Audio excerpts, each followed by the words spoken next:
Hi అండి. నమస్తే. My beautiful దోస్తులందరూ బాగున్నారు కదా. మీ సుస్వరవాణిలో బాగుందండి. వర్షాకాలంలో ఆహారాల్లో మిరియాల వాడకం కాస్త ఎక్కువగానే ఉండాలట అంటున్నారు ఆయుర్వేద వైద్యులు. ఎందుకంటే వర్షాల వల్ల పాత కొత్త నీటి కలయిక వల్ల వాతావరణ కాలుష్యం వల్ల ఈ కాలంలో జలుబు దగ్గు ఇన్ఫెక్షన్లు మన మీద ఎక్కువగానే దాడి చేస్తాయి కదా. తిన్న ఆహారం కూడా త్వరగా జీర్ణం కాదు.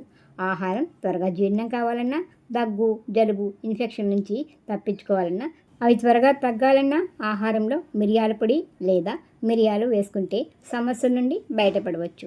అజీర్తి గ్యాస్ట్రిక్ సమస్యలు ఉన్న వారికి మిరియాలు బాగా ఉపయోగపడతాయి. కాస్త ఘాటుగా ఉన్న రోజు 2 మిరప గింజలు నోట్లో వేసుకుంటే మెటబాలిజం క్రమబద్ధం అవుతుంది.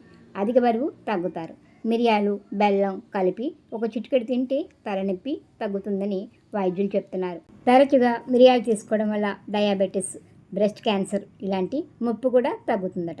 ఈ వర్షాకాలంలోనే కాకుండా రాబోయే చలికాలంలో కూడా రోజువారీ వంటల్లో మిరియాలు లేదా మిరియాల పొడిని తరచుగా వాడుతుంటే సీజనల్గా వచ్చే అనారోగ్యాల నుండి రక్షించుకోవచ్చు అంటున్నారు నిపుణులు. ఈ చిన్ని వీడియో మీకు నచ్చితే లైక్ ఇవ్వండి. మన ఛానల్ని సబ్స్క్రైబ్ చేసి పక్కనే ఉన్న బెల్ సింబల్ని క్లిక్ చేయండి.